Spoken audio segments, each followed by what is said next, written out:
Yeah.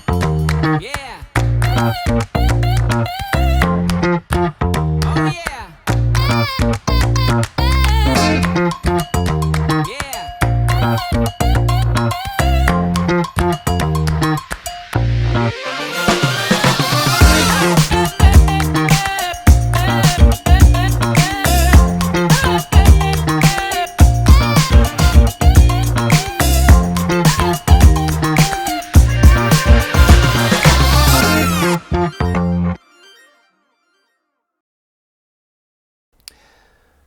Rustam, let's move forward a little bit to the World Championship 2018, Caruana versus Carlsen. If the other side means Magnus Carlsen is clearly the best player in the world, maybe the best of all time, what can be done to still have a chance to win? Well, your question is logical, but it is also it's not very accurate for this time, for 2018. So I think quite clearly, overall, Magnus Carlsen is one of the most successful players in the history, maybe the most successful player in the history of the game. But it was not exactly the case in 2018. So in 2018, Caruana had the tournament results too much, and even more. So he had his best period at the time, 2018. He was winning tournaments, and also his rating was very, very close to Carlsen's during the match. So at this moment, it was not clear that Carlsen was clearly the stronger player. Historically, yes, but not at the time. And I think this is an important distinction, because you never play against anyone's historic achievements. You always play against a player today, right? You play against, someone who is in front of you right now, not against, the overall set of historic skills, right? So in 2018, I don't think Carlsen was the stronger player. And even if he would have been, like Carlsen was a stronger player in 2016 in his match against Caruana, and yet Caruana came very close to winning this match. So the World Championship matches, they are very special kind of thing. Like we're also seeing now when Gukesh is playing Ding Liren these very days, because historically, when you take the last year, they are players of completely different strength. And yet when they sit down to play the World Championship match, suddenly this fact that there are only two players and one game at a time sort of has this equalizing effect anyway. You can be stronger than me in a boxing competition, but when it's just us two and it's match to the death basically, and one of us dies and the other one leaves, this changes everything somehow, because you either win or you lose. And this brings all sorts of different considerations into the day, into the game. It just becomes different. It's no longer a tournament situation where there are many other games and many other rounds and many other players and organizers and press and this and that and press conferences. It's just me and you. There are no other players, no other games, no other things to consider, just one game at a time. It changes everything. So even if Magnus were a much stronger player, this would or would not be felt at the time, and he wasn't even a much stronger player at the time. And this was not part of your question, but once we already said this, I think we can sort of teleport into the future a bit, into 2024, exactly 6 years later. You didn't ask me, nobody asked me, but actually right now I think Caruana is clearly the strongest player in the world in classical chess. Definitely not Carlsen. And Caruana has much more, steady results and plays all the classical top tournaments, and just Magnus doesn't have this, which goes back to the question we had previously about, this decision of not playing the World Championship matches didn't do well for Magnus, didn't do good to his classical chess, because I think, historically, no doubt, Magnus Carlsen is stronger, has more achievements, longer achievements, but right now actually doesn't have the results too much, even if he's still, I think it's very temporary, number one rated player. He's partly holding his rating because he's not really playing classical chess. I think he just doesn't have Caruana's results at the moment, yeah? Okay, just imagine Caruana would play against Carlsen today in 2024. What do you think the result would be at the end? Yeah, no, I think 2018 we thought the match was very close, like it had been. 2024, currently, and this is, I think, a purely professional evaluation, not a personal one, because I have nothing to do with Caruana anymore, professionally or privately. So I think I can, speak more calmly about those things. Just from the games I see, from the moves I see, I think Caruana is clearly the strongest player at the moment. And I think this would be also relevant for the match. So yeah, currently Caruana would be a favorite against anyone, including Carlsen, in a sort of a classical match or any tournament. I think, currently, I don't really know how this came about. People rarely progress like this in their 30s. But Caruana became sort of a different player than what I experienced and what I knew. Mm-hmm. So basically, this is no longer a player I recognize. I just don't. I can tell you, this is sort of, he's the strongest player in the world right now. And I also tell this to my students. I have been working, every now and then, sometimes more, sometimes less, with some of the most prominent young players of today. Some of the best players in the world, like Arjun and Noderbek, and they consider sort of Caruana and Carlsen players to beat in order to become the number ones, right? And I've been telling them for about 2.5 years now that I think clearly the one to beat is Caruana.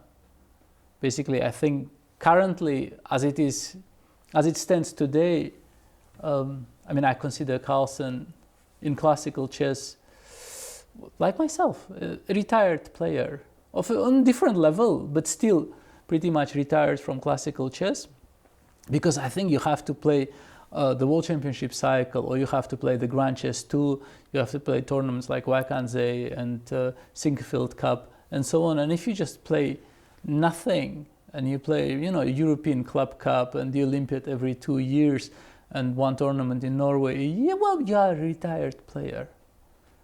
I'm not saying you're not a great player, you are a really great retired player. But and when getting out of practice, right? Yeah, when he comes out of his retirement, then maybe he will be again the strongest in the world. But currently, in classical chess, he's pretty much a retired player. And my students with ambition these days, they have to get ready to compete amongst each other, and they have to beat Caruana from the previous generation. So basically, I think this is how it stands at the moment. And I think that sort of my students, they did not agree with me on this assessment, because I think that even for professional players, the name of Magnus Carlsen still has this ring. It's like he's almost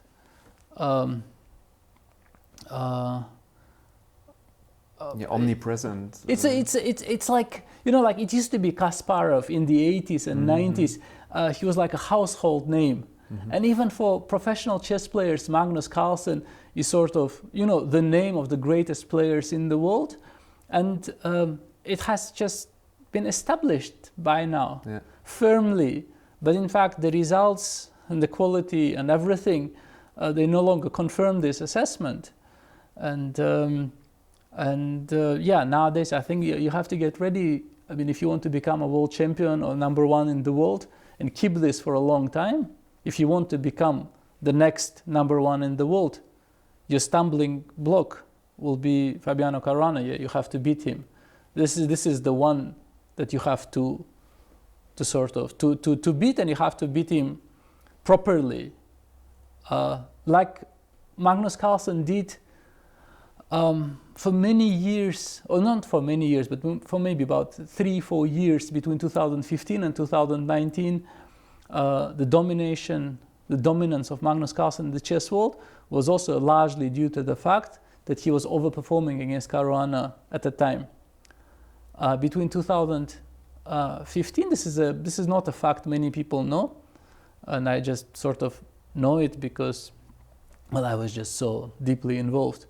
Between 2015 and 2023, between April of 2015 and May 2023, these are 8 years and 1 month, Fabiano Caruana hadn't won a single game against Magnus Carlsen. I mean, a single classical game. Yeah. And this sort of inability to beat another player for 8 years, I mean, you have to think 8 years is an amazingly long time. This basically explained why one of them was number one for this entire period. And the other one was, okay, up and down, but more or less number two. And then it changed. And yeah, I mean, historically, Magnus, yeah, by any standards, but these days, yeah, you want to be number one, you have this ambition. I mean, if you, for instance, personally, you told me, you know, I want to become number one chess player in the world, I would have to tell you, yeah, you have to beat Fabiano Caruana at some point, and you have to do this. Like Magnus Carlsen did between 2015 and 2023, you have to beat him, and you have to beat him consistently. And this is a very hard ask of anyone. So currently, I mean, my students, I have great expectations and great hopes pinned on them, but this is a hard task. This is a tough task at the moment. All right, I will ask Fabiano whether he likes to play against me sometime. First, you have to get ready. Yeah? Oh, okay, there was something. 2018 FIDE World Champion match, Carlsen against Caruana. It's the 8th game. Rustam, would you please show us the most remarkable situation of this game? By the way, we're using Lila for analyzing purposes here. No, with pleasure. The thing about the 2018 match and the most remarkable moment is that unlike the other matches, the most remarkable things were not what happened, but what did not happen, what should have happened. So very often the story of sports and chess is a story of missed opportunities. And Caruana had 2 or 3 very big opportunities which he missed in this match. So this is one of them, game 8. With white, as we see, he has this active position where the opponent's king is very vulnerable.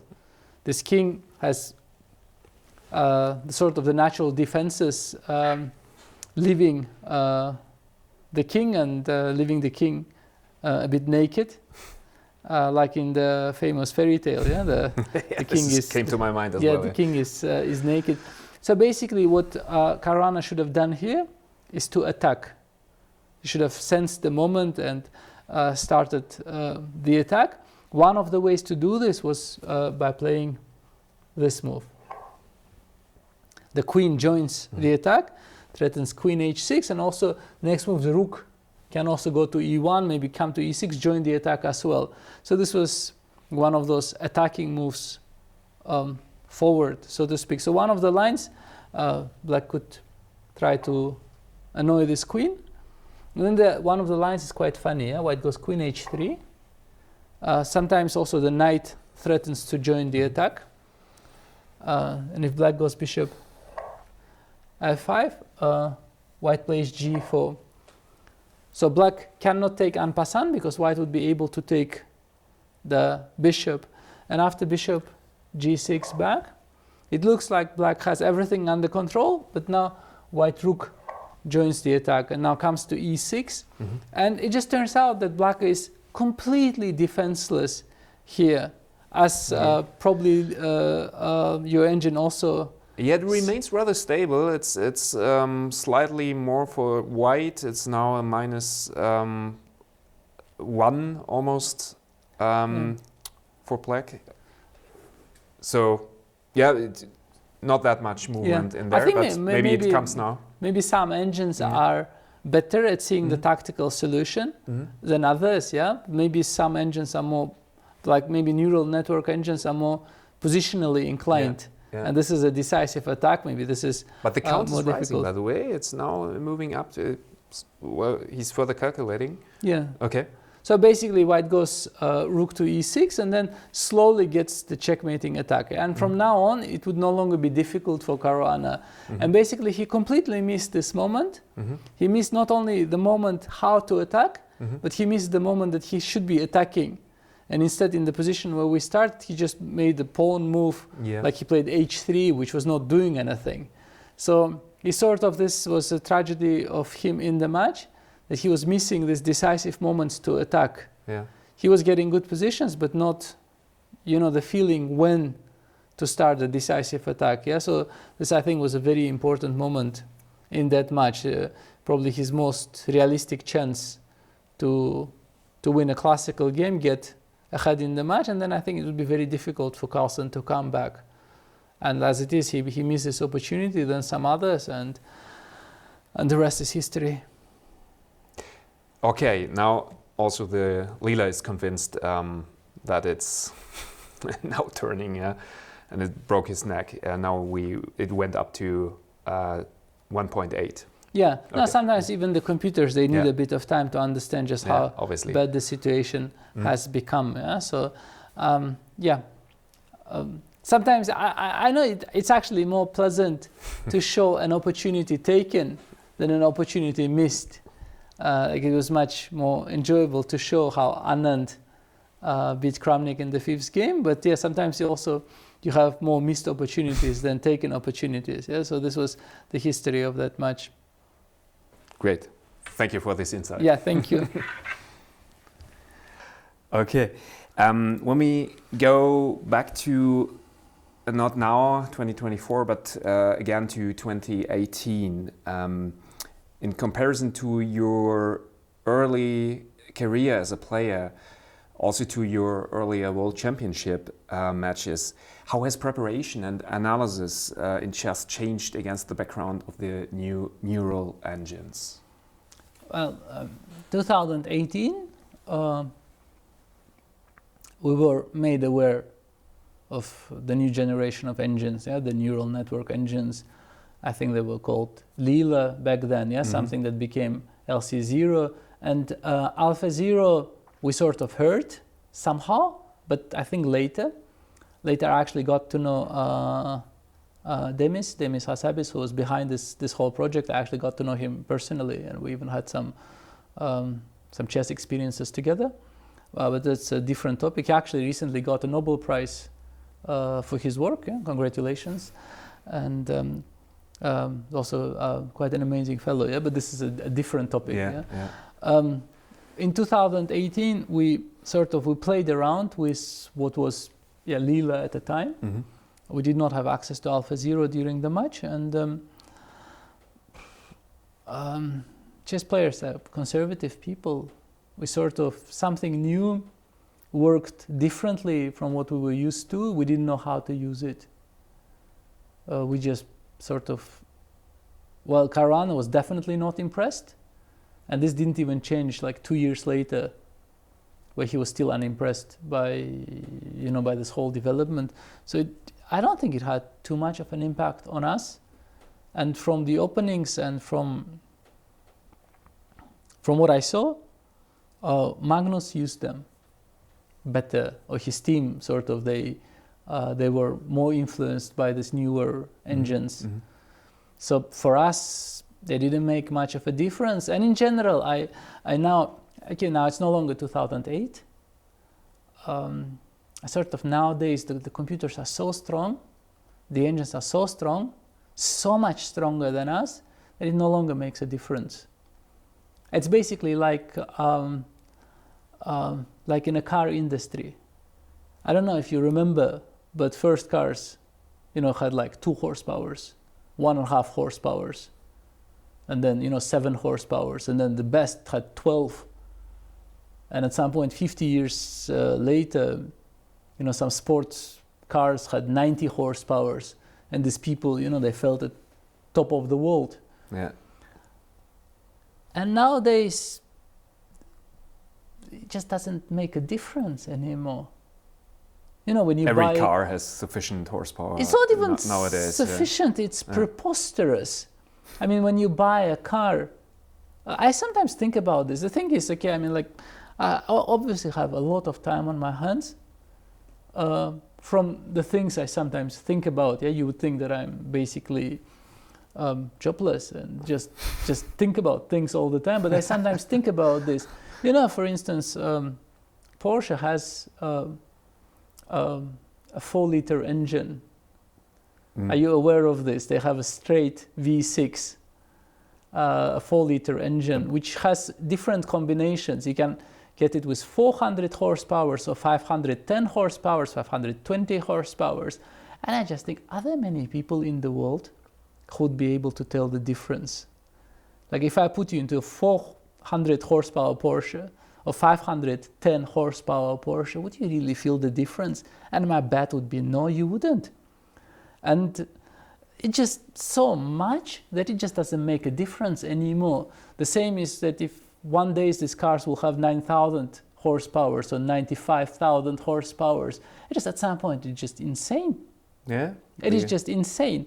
And nowadays the engines are so strong that they are so far from our abilities that we no longer differentiate between them. At least I don't. It's just nowadays, to speak of a difference between, say, Stockfish or LC0 or whatever, it's just kind of ridiculous, because nowadays we cannot even keep up with what the engine is saying. We just sort of we take in the moves as if it's a Netflix movie, and we say, oh, nice. And but this is like miles away from our perception. We just don't even understand why they show the moves which they do. And you could easily trick anyone. I mean, you can sell me a computer for $500,000, for instance, and then use a laptop, and it would still show me the same moves, and it would convince me. I would not feel the difference. Nowadays, they are so strong that I just wouldn't be able to tell the difference between a supercomputer and maybe your washing machine, which would still produce the similar moves, and beat me. So it's just nowadays, I don't even care anymore. Like when I myself use an engine, I use some modest engines, some normal engines. I no longer overpay for top-of-the-line high-tech. But to use your analogy to the car industry, you mentioned Porsche.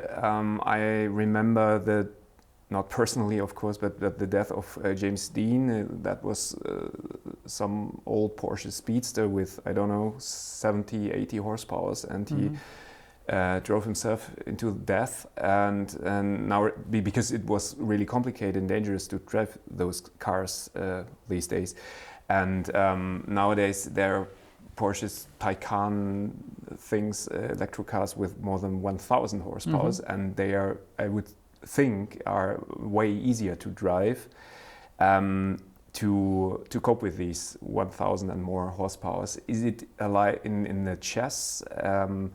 Neural engines or things to prepare yourself with AI technique or whatsoever. Is it also not just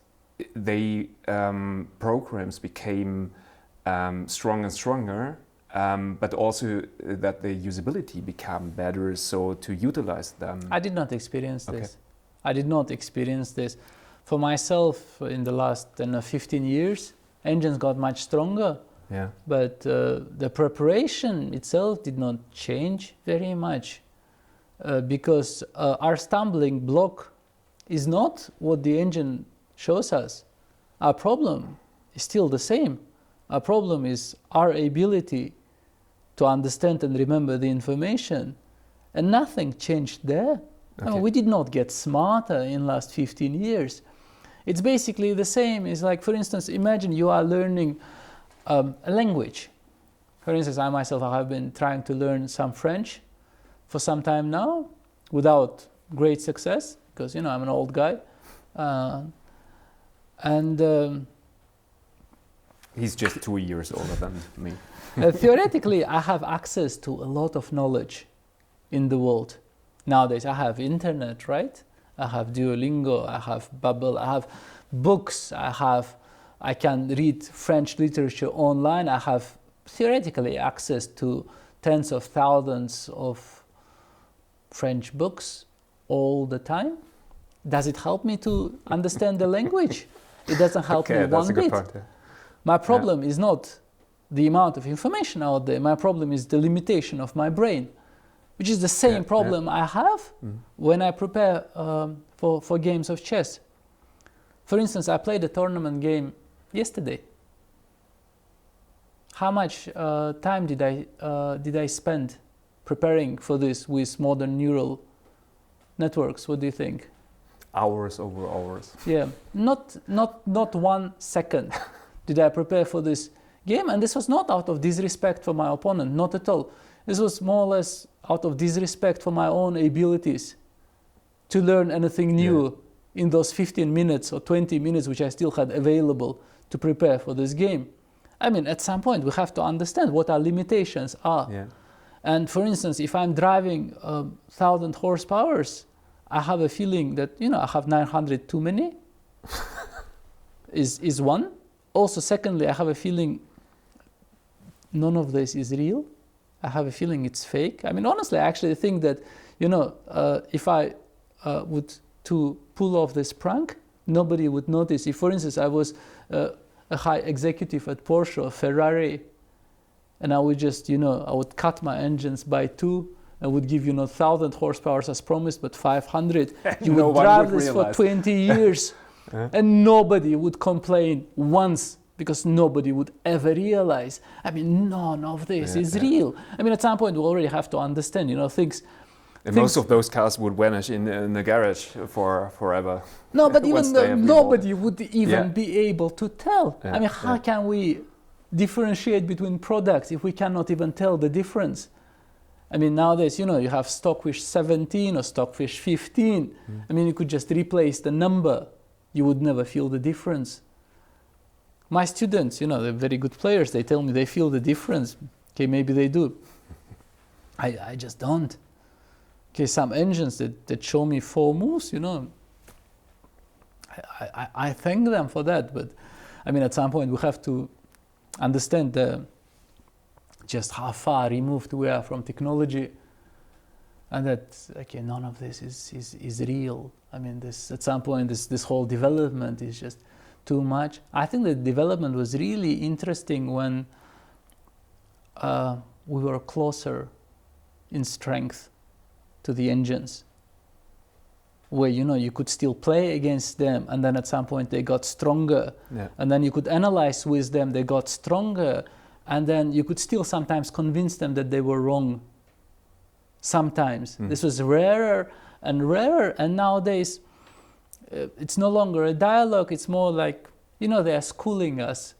They're just telling, you know, it's this and that and that, and nobody bothers to ask anymore why, because they're so strong.